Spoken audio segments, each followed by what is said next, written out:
Alright guys, so the company I'm going to be talking about is E&J Gallo Winery. It is the world's largest family-owned winery. It was founded in the year 1933 by brothers Ernest and Julio Gallo. It is headquartered in the city of Modesto in California. A pioneer in art of growing grapes, winemaking, sustainable practices, and marketing and worldwide distribution.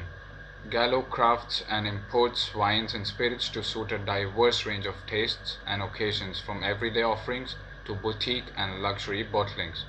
In addition to the Gallo family vineyard brand, the company makes and markets and also distributes wine under more than 60 other labels. It is an award-winning wine and spirit brand featuring more than 110 countries across the globe.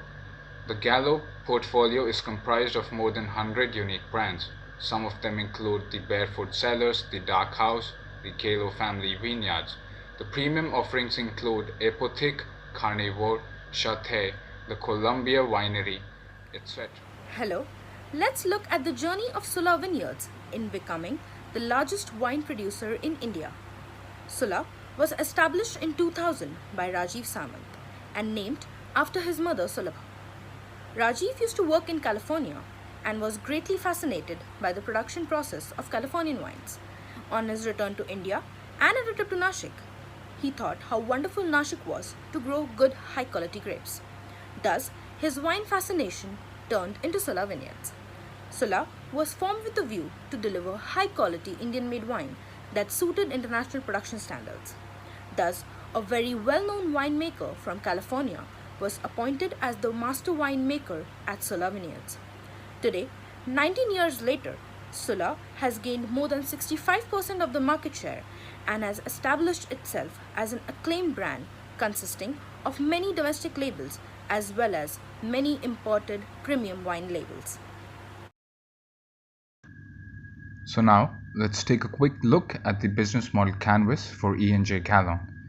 As you can see, its key partners includes the various vineyard owners, the existing wine and spirit labels, the e-retailing sites it has partnered with, the wineries, and the retail outlets. Its key activities include winemaking, brand acquisitions, distribution, which consists of both import and export of liquor brands, retail, and inventory management. The value proposition that it provides to us is its worldwide distribution, its affordable wine brands, and also its luxury wines and spirit labels.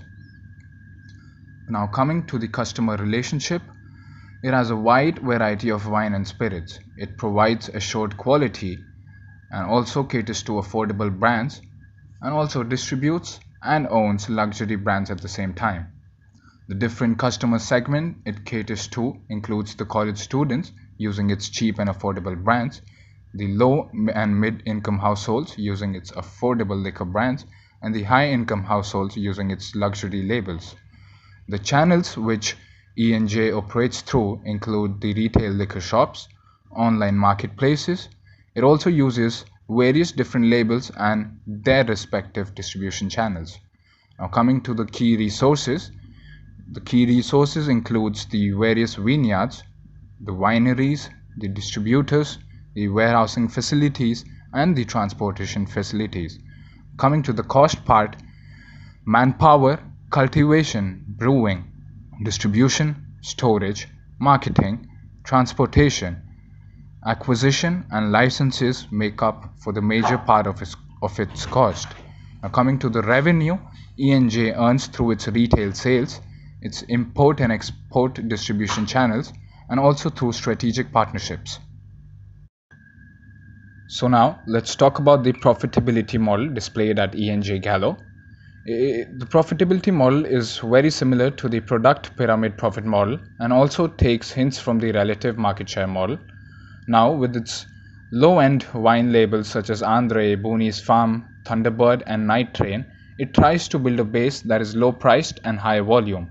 These brands act as sort of a firewall brand at the bottom of the pyramid and continue to generate profit even though it may be very slim. The purpose of building such a base could be to deter competitor entry and thereby protect the enormous profit margins at the top of the pyramid. This also happens to be the segment where E&J successfully earns high profit margins. Further looking at how E&J Gallo approaches in a model which is very similar to the relative market share model. It maintains its market share by having a solid base for its product pyramid and furthers it by its large and ambitious acquisition projects. Recently, on April 3, 2019, E&J Gallo announced that it has entered into an agreement with Constellation Brands to purchase more than 30 wines and spirit brands, along with their 6 winemaking facilities located in California, Washington, and New York. With this move, more than 30 brands will join Gallo's portfolio, including Clos de Bois, Black Box, Estancia, Market West, Wild Horse, and Ravenswood. Also, to further its market share in the world's fastest growing wine market, that happens to be China, it has signed a 3-year strategic joint business partnership with the Alibaba Group, which is the world's largest online and mobile commerce company. As a part of this agreement, the new Gallo Winery flagship store will open later this year on Alibaba's Tmall, which is the China's largest B2C platform for both international and Chinese brands and retailers. In line with Alibaba's vision of new retail to seamlessly blend online and offline shopping experiences, Gallo will also be featured on Tmall Supermarket, Hema Supermarket, and RT Mart, which leverage technology and consumer insights to offer consumers a more efficient shopping experience. Now, looking at the product pyramid at E&J Gallo, it is very simple. At the base happens to be its cheapest liquor brands, followed by its affordable liquor in the middle, and furthered by its boutique and luxury bottlings at the top. That is where it earns majority of its profit.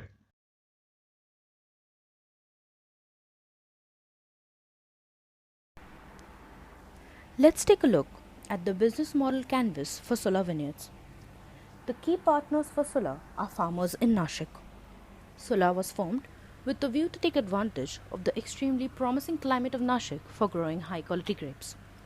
With the view to uplift the local community of farmers in Nashik, Sula sources most of its wine from locally owned grapeyards by farmers in Nashik. Sula considers these farmers a very important business partner. Another partner for Sula is WSET, which is Wine and Spirits Educational Trust. It is an international trust that provides courses in wine tasting, wine production, and wine education. Other partners for Sula is Kadu, its recently introduced high quality premium wine label, and its recently acquired firm Artisan Spirits, which is a maker of whiskey and other spirits.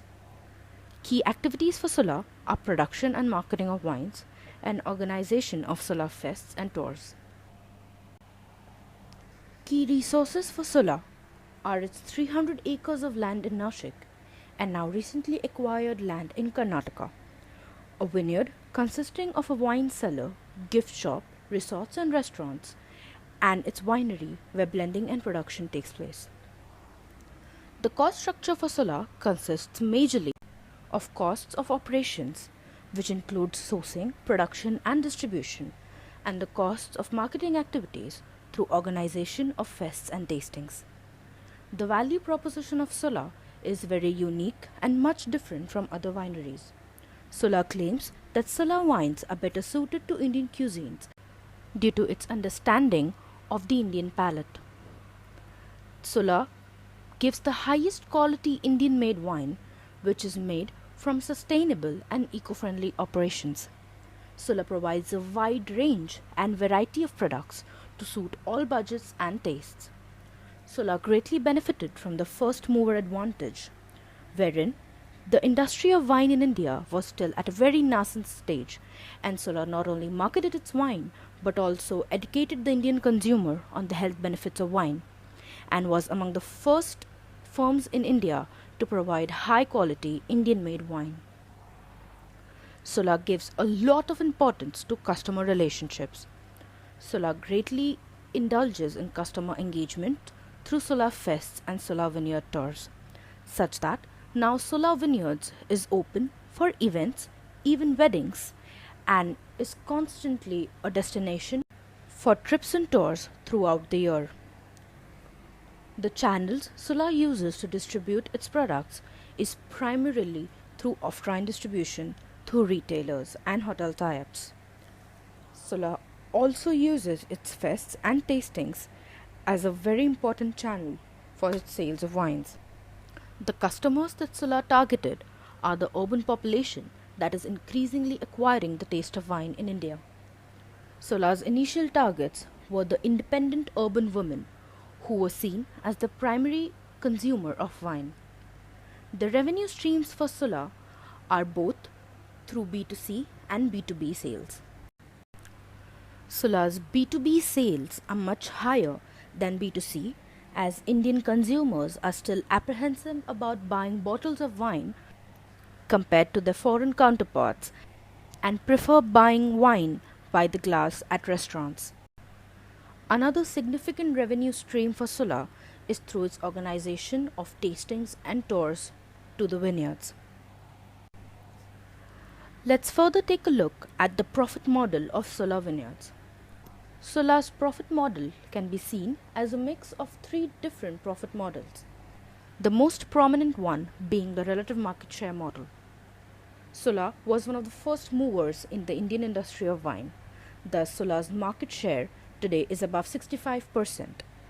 Most of Sula's profitability is due to this very large market share. As wine is a very personal choice for consumers, brand loyalty is usually very high. Once the consumer forms a liking to the taste of a certain brand of wine, it is usually very difficult to change that preference. Thus, Sula greatly benefits from this brand loyalty. Customer retention for Sula takes much less cost, and Sula has already managed to gain the 65% plus market share in Indian wines. The second profit model we see in Sula is the multi-component model. In this model, multiple components have a disproportionate share of the profit. In Sula, we see that although most of the revenue is from their retail business and the sale of their product offerings, Sula's hospitality business stands for 15 to 20% of their revenue.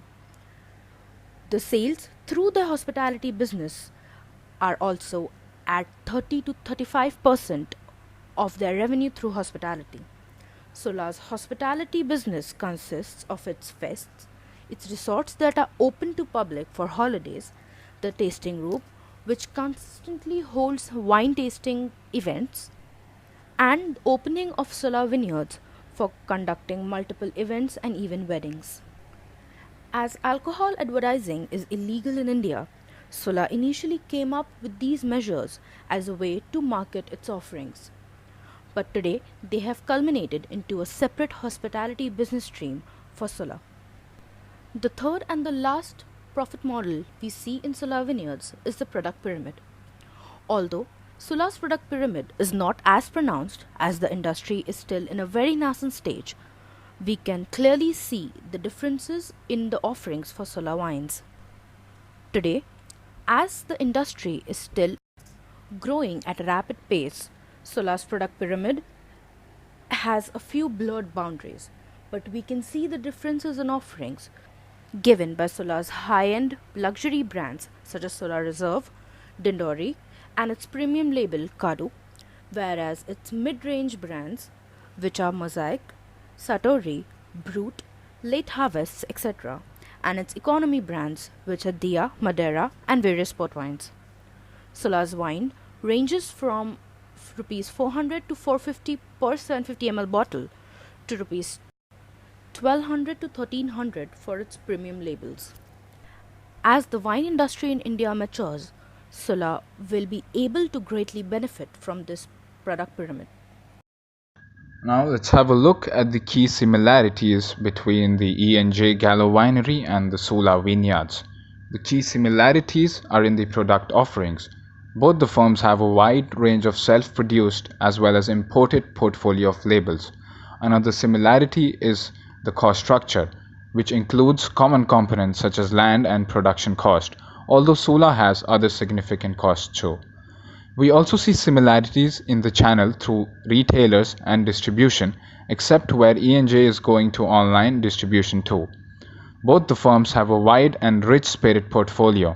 Another similarity is that the profit model of both the firms has hints of relative market share and the product pyramid model, although the product pyramid model is much more pronounced in the case of E&J Gallo Winery. Let's now take a look at the key differences between E&J Gallo Winery and Sula Vineyards. The biggest difference for the two wineries is in their value proposition, where E&J aims at providing personally grown and cultivated wine. Sula set out by including the grape farmers community in Nashik and trying to uplift the standard of living too. Sula has a few family-owned grapeyards, but most of their sourcing of grapes is from farmers across Nashik. Another difference is the revenue stream. E&J's revenue stream consists of its retail distribution of products, but also import and export is a highly significant factor in E&J's revenue, whereas Sula's import and export is not that significant a figure. Additionally, a significant figure in Sula's revenue is Sula's hospitality business.